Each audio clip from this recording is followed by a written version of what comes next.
I think life skills have been important to me. I don't feel like I was taught them, and I wish I had been.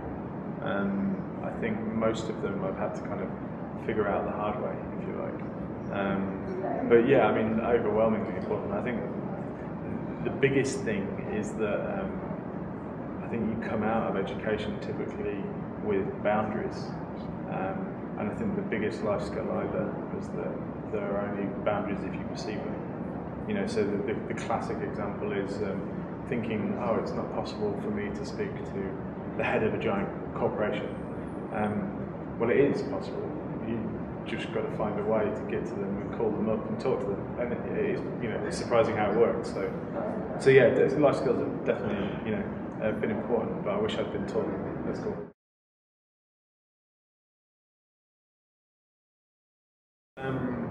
I guess for me the most important skills in trying to realise projects are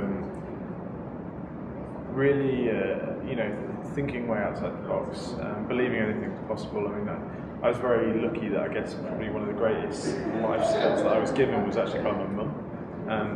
And she always said to me that, you know, you can do anything you want, you can be anything you want to be, which sounds cliche, but you know, I really believe it, and I still do.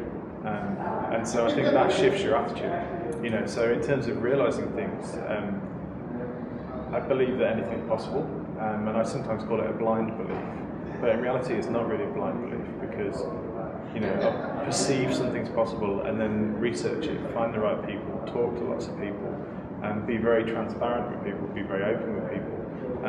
But I think probably most importantly is be passionate, because when you're passionate around people, they want to work with you, they want to help you, and you know, things kind of take on their own organic nature. So it's, I guess the best way I can say is that for me, realising projects is all about belief. You know, you have to believe that you will get to where you want to get, and everything along the way comes into place because that's an infectious, you know, kind of energy and passion that you emit.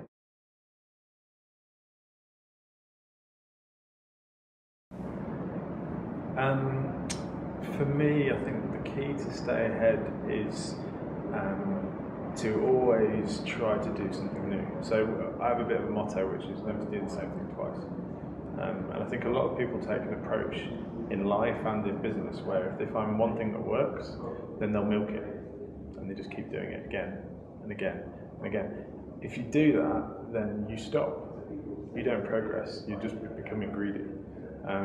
So I think for me, you have to keep pushing yourself, you have to keep challenging yourself, and you have to keep reinventing yourself and what you do. And the second you stop that, then you know you're kind of just in the waiting room of life, really, aren't you? So yeah, you know, constant change, remaining nimble, and staying very, very open and alert to opportunities, and you know, in the same breath, staying very open to what I would call synchronicity, or other people might call coincidence, or synergy, or serendipity, or whatever you like. But if you stay open to those kind of things, whatever they are, then you'll find that there's kind of a fairly natural path that takes you where you want to go.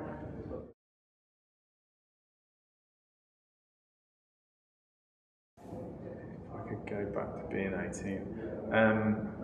I think there's lots of things I'd probably say to myself, but I think the main one really is reiterating what I've already said, which is you just have to believe anything's possible. And I think kind of building on that, like, don't shy away from people, from things, you know. So for example, if you're, I remember someone telling me a story that they had a famous, they had a favourite comic book artist who they had revered their entire life, and they just assumed that they were completely inaccessible to them, and they came to a point in their life where they wanted to make a film, and they actually just, you know, took the plunge and got in contact with them, and that person, like, was overwhelmingly happy to hear from them and wanted to work with them, and they did work with them. So I think it's that, really. I think it's yeah, it's just believing that you can do whatever you want to do, and also just cliche, but like not listening to people when they challenge you on things. You know, listen to caution, and learn from getting things wrong. but don't listen to people when they say it's not possible.